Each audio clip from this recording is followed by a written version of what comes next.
Episode 2634, ध्रुव का हस्तक्षेप। भाइयों, वीडियो को ज़्यादा से ज़्यादा लाइक करें, वीडियो को शेयर करें और चैनल को सब्सक्राइब करना ना भूलें। भाइयों, ज़्यादा से ज़्यादा भाई मेंबरशिप लेकर चैनल को सपोर्ट करें। उत्तरी बंजर भूमि, उत्तरी पर्वत। एक विशाल और शक्तिशाली भीड़ उत्तरी पर्वत की चोटी पर निरीक्षण करने के लिए उड़ रही थी। इस समय उत्तरी उजाड़ हॉल के काफी संख्या में बुजुर्ग उत्तरी उजाड़ पर्वत के शिखर पर बड़े खुले मैदान में खड़े थे। वे स्थान के क्रम को निर्देशित कर रहे थे। लोगों की बढ़ती संख्या लगातार बढ़ती रही। भ्रमपूर्ण दिव्य आंखों के आकर्षण के अलावा उत्तरी उजाड़ हॉल की ताकत के कारण दर्शकों की संख्या असाधारण रूप से बड़ी हो गई। इसके परिणामस्वरूप उत्तरी बंजर भूमि हॉल में 100 से अधिक बुजुर्गों को भेजा गया। इसने अप्रत्यक्ष रूप से उत्तरी उजाड़ हॉल की नींव को उपस्थित सभी लोगों के सामने प्रदर्शित किया। 100 संभ्रांत शक्तिदेव को एक साथ भेजा गया। शीघ्र ही स्थान का क्रम स्थिर हो गया। उत्तरी उजाड़ हॉल का कसकर बंद किया गया दरवाजा आखिरकार दोपहर के समय चरमराती आवाज के साथ खुला। सूरज की रोशनी बिखरी हुई है और कोहरे की एक पतली परत बिखरी हुई है। हॉल के अंदर का दृश्य भी सबकी आंखों के सामने आ गया। बड़े हॉल के भीतर एक भी मानव आकृति नहीं थी। ये दृश्य देखकर उपस्थित सभी लोगों की भौहें अनायास ही ठिठक गईं।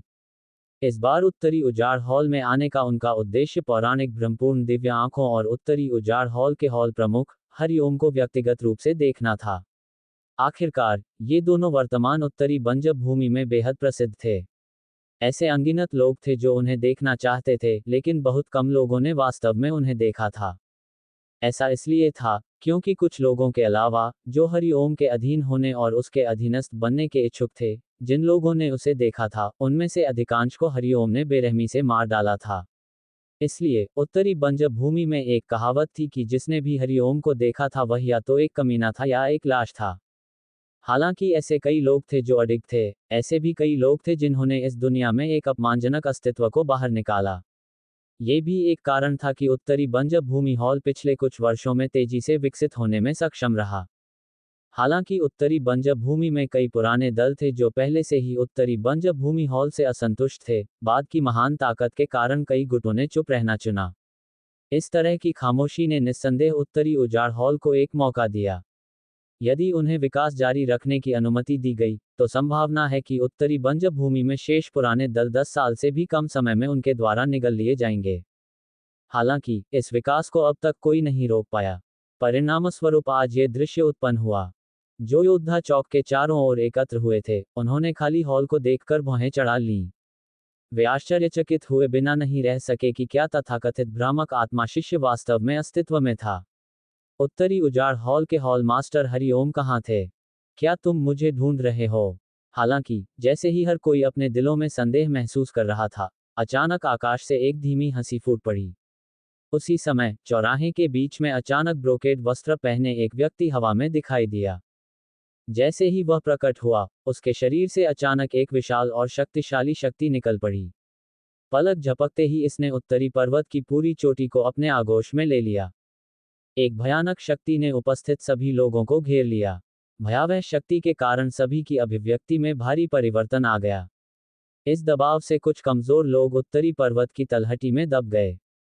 जहां तक बाकियों की बात है, उन्होंने भी अपने दांत पीस लिए और भद्दे भावों से देखा। वे चौक के केंद्र की ओर देखने लगे। वह आकृति जो अचानक प्रकट हुई थी वह उत्तरी उजाड़ हॉल के हॉल मास्टर हरिओम थी।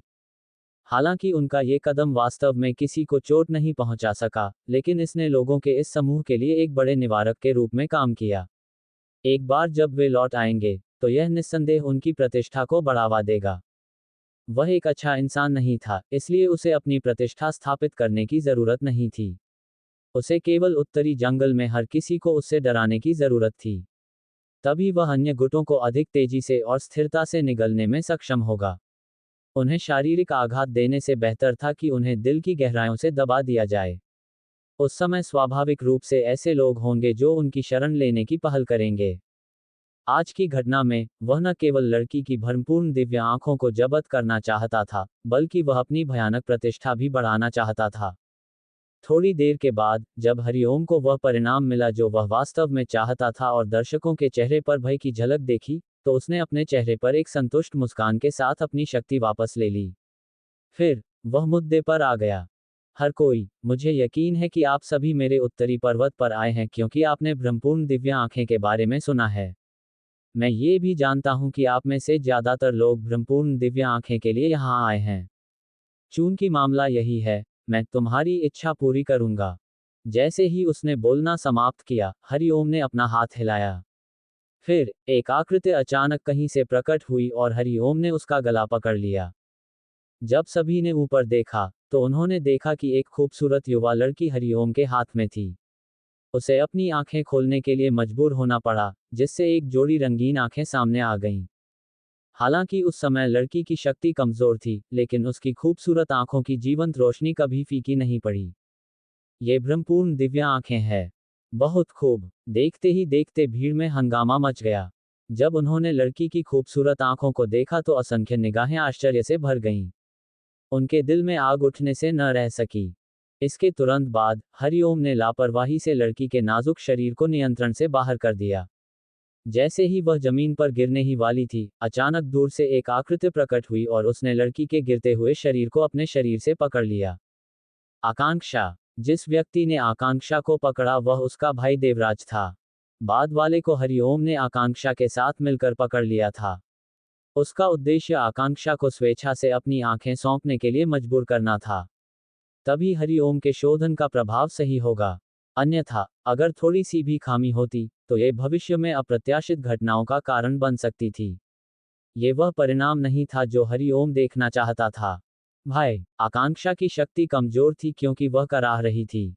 जब उसने अपने भाई का खून से सना हुआ चेहरा देखा, तो उसकी खूबसूरत आंखों में तुरंत आंसू की एक परत उमड़ पड़ी। उसके भाई की चोटें उसके कारण हुईं। आकांक्षा को इस तरह देखकर देवराज ने भी नफरत से अपने दांत पीस लिए। उसने उस युवा लड़की को कसकर अपनी बाहों में जकड़ लिया और उसकी आंखों से अनिच्छा के आंसू लगभग बह निकले। उसके बड़े भाई के रूप में उसने अंततः अपने आंसू रोक लिए। वह अपनी छोटी बहन को किसी भी कारण से ठेस पहुंचाने की अनुमति नहीं दे सकता था। कितना मर्मस्पर्शी परिवार है। इसके बारे में क्या ख्याल है? क्या तुमने इसके बारे में सोचा है? पहले ही आधा महीना हो चुका है। मेरा धैर्य पहले ही खत्म हो चुका है। छोटी लड़की, आज तुम या तो मायावी को सौंप दोगी आत्मा पुतली स्वेच्छा से, अन्यथा आप व्यक्तिगत रूप से मुझे आपके भाई को मारते हुए और उसे जबरदस्ती जब्त करते हुए देखेंगे। हरिओम के चेहरे पर एक क्रूर अभिव्यक्ति और एक भयावह मुस्कान दिखाई दे रही थी। उसकी आंखों के भीतर एक भयावह दृश्य उभर आया।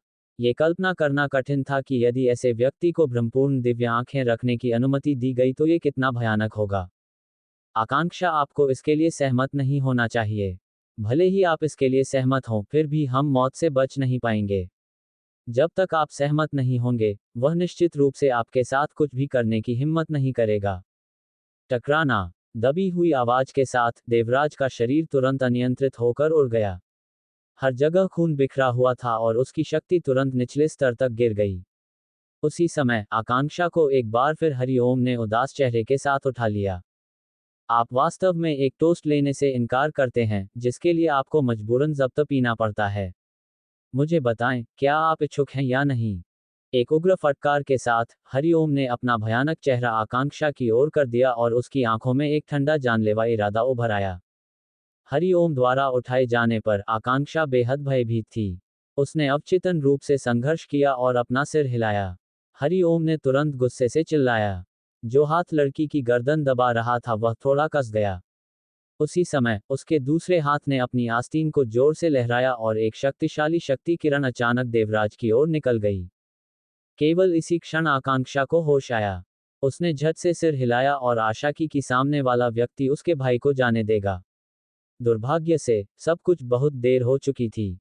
जैसे ही हरिओम संतुष्टि के साथ मुस्कुराया, शक्ति किरण देवराज के स्थिर शरीर के और करीब आ गई। हालांकि, पहले वाले ने इसे अनदेखा कर दिया। उसने आकांक्षा को जाने दिया और उसकी पुतलियों को बदलने के लिए हाथ पर मुहर लगा दी।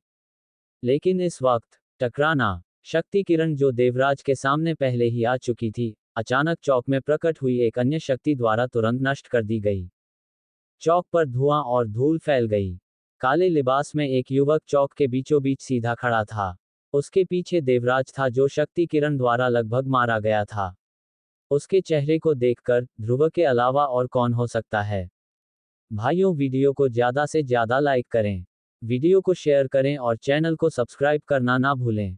भाइयों, ज़्यादा से ज़्यादा भाई मेंबरशिप लेकर चैनल को सपोर्ट करें।